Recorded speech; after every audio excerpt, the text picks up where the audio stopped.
I was invited to speak at the 10th anniversary conference. Today is Thomas Jefferson's birthday, and it's the 10th anniversary of the founding of the Free State of Liberland, which is a 7 square kilometre piece of land between Croatia and Serbia on the Danube that was actually, after the war, unclaimed by both sides. So this Czech guy came in 10 years ago today with his girlfriend and his best friend, and they planted a flag and they claimed the land as their own under a law called terra nullius, whereby if no state claims the land, the first person to put a flag in can start the process for international recognition. Wow. And the next day the next week he came back through Osijek to go and visit his country, and he was arrested and put in jail overnight. Wow. And when he was released, he thanked his captors for 2 reasons. Number one, that he was arrested for illegally leaving Croatia, like not through a legal border crossing. So he thanked them for recognising the fact there was a border between the two countries. And secondly, he didn't have much money in the state budget because they're just starting, but he knew he had a friendly neighbour that was preventing anybody invading his country, so he was very grateful for that. Wow. And it's just been an insane story ever since. And so the president invited me to his the first ever conference 1 year later. It was in Hotel Lug in Baranja, and I took a flight from Split to Osijek. It was a Sunday, and it was the only flight that day in Osijek airport. There were only 9 passengers, and the president told me that he would send me the Liberland presidential limo, which I wasn't quite sure it was going to be a Cadillac or a Zastava or something, but I was kind of intrigued, so I decided to go. And there were 9 passengers, and when we got to the airport there were 8 cars. The other 8 passengers disappeared in the 8 cars, and I was left alone. And I sent a message to Mr. President saying, "Mr. President, have you forgotten me?" And he said, no, I've just been banned from entering Croatia, so I can't come to the conference. I'm in the Serbian side, but I'll send Damir in 20 minutes. And I've no idea who Damir was, but a car rocked up 20 minutes later, and it definitely wasn't a Cadillac. And then the conference was nuts. We had there was the Daily Telegraph was there. We had the guy who founded the Pirate Party, which was in power in Iceland. Wow. He was there, a Swedish guy. They had like billionaires there. They had real estate people, anarchists. It was a really, really eclectic thing, and they had the Croatian secret police were everywhere. Really? And they took it super, super seriously. And they still seem to today, huh? Well, what was really interesting was, and I got in trouble for this, was they banned the president from coming. And this was in 2016, where you had 650,000 migrants walking through the country without papers. And that was okay, but the president was an EU citizen with no criminal record. Yep. So me being the idiot, I contacted the spokesperson for the Ministry of the Interior, the police, and I asked. You're a journalist. Yeah, Yes, and then I asked for the person's name, and I published it in the article and stuff, and then it was and it's been an interesting relationship ever since. Yeah. And then what was really funny though was, because the Wi-Fi wasn't that great back then in Hotel Lug in 2016. I can't even imagine it at all. We all had to switch off our phones, and then the president opened the conference by Skype from across the river in some village just across from Batina. Wow.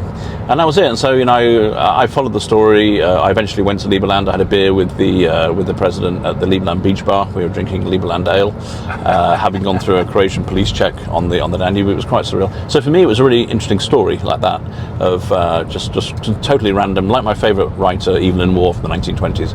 Just kind of like random kind of stuff. Yeah. And so I went yesterday. They asked me to come to speak, and I was like delighted to do so. Yes.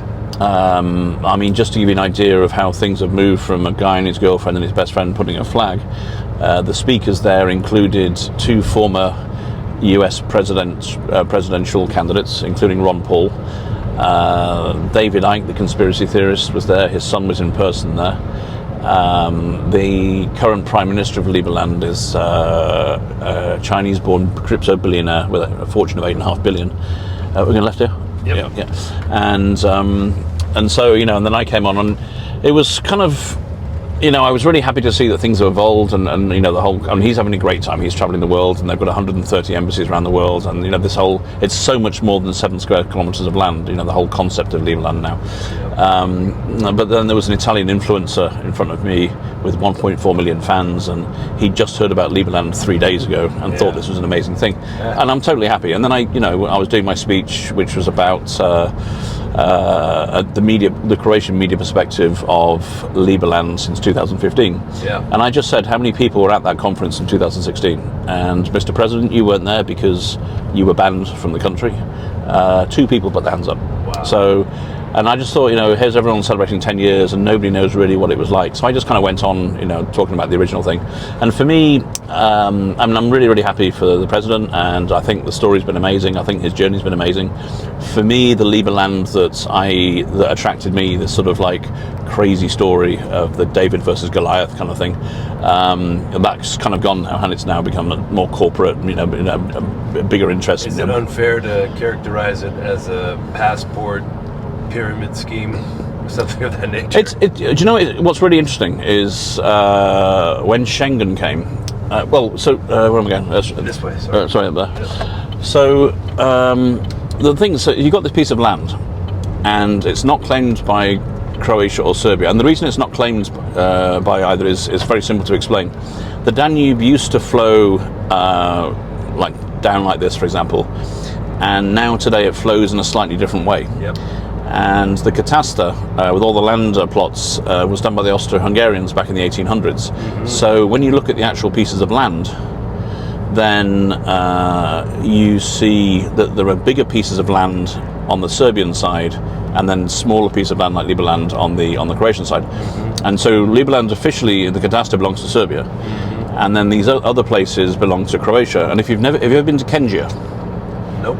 Kengia is nuts. This is a Croatian village on the Serbian side, mm-hmm. which both Croatia and Serbia are claiming. Mm-hmm. And so I went there, I'm like, who lives there? And I went there, and there are people that bought land after the war, Serbs, for quite a lot of money. Yep. Even though they don't have the guarantee that they're actually going to have the ownership, because they believe either it will never be resolved or it will be resolved in Serbia's favour. And so, they don't pay any taxes or any communal thing. It's a nuts. I went there a few years ago. We found a house with these guys. There was a Hungarian, a Croat, and a Serb drinking rakia in the back garden. We just went and interviewed them. It was just, honestly, for your channel, it would be great. Yeah. So anyway, on the map, these bigger places like Kengia, and they're officially Croatian in their map, and on Liberland is officially Serbian. Now Serbia said, we just want everything to the right of the Danube. That makes sense. Yeah. And Croats said, but there's more land there and less land here. So this is a land grab by Serbs, So they're like, no, we want that. So if they're claiming that, they can't claim this. So nobody actually claimed it. So then he just said, well, nobody's claimed it, so I'm jumping in and claiming it. It's amazing that he was able to identify any place in the world that just happened to be here. He's been poring over maps for years and stuff. Yeah. There are quite a lot of places. There's a huge amount between Sudan and Egypt, for example, but there's no water and it's hot as hell. Yeah. So and that, and so then that's basically how the story started. And then now, everything's a lot more corporate. Everything's crypto. They've got a blockchain. They've got incredible plans. They do a lot of humanitarian work as well. They've got some quite seriously big investors. And what they want to do is they want to turn this 7 square kilometers into a Monaco. They want to build a futuristic city of 30,000 people, where taxation is voluntary, a libertarian society. And, although it's nuts, could you imagine what it would do for the economy of Slavonia if you had something like that? They're going to need all the materials, they're going to need all the workforce, they're going to need to have increased flights, so they're going to need places to go at the weekend, so for hospitality and everything else. And what is the, for me, looking at a more practical thing, I totally get about the fact there was a war, and this way, and and it's our land and everything else. But if you look at the emigration of the last 20 years in Slavonia and the lack of opportunity, I think there's a way that Croatia could work with this to make it work. Absolutely. In a very practical way. And Croatia could hold all the cards and say, that we'll agree on these terms. And if it was done intelligently, it could be a massive, massive boost for this part of the world. Yeah, what do they have to gain by preventing it from becoming? Absolutely zero. It just keeps everything the status. And so, for years they've had patrol boats patrolling, wasting police resources, stopping people going to Liberland. There's video footage of guys being arrested coming in on the boats. There was a famous thing last year or 2 years ago when this very well-known YouTuber came with a mission to meet the president, get a passport, and do a transaction on Liberland. and he was physically beaten by the Croatian police. They wiped all the camera material off his phone. What they didn't realise was he had a drone in the air capturing everything, and when he got back, he managed to get his tech guy to actually retrieve all the footage, and then he published this 28-minute video of the whole process, and got over like 12 million views, and it was the biggest own goal for the Croatian police. We'll hang a left here at the next. So that's it. That's my Liberland story. I'm now pretty much out of Liberland because it's not the sort of Liberland I knew, but it's been a really, really fun ride.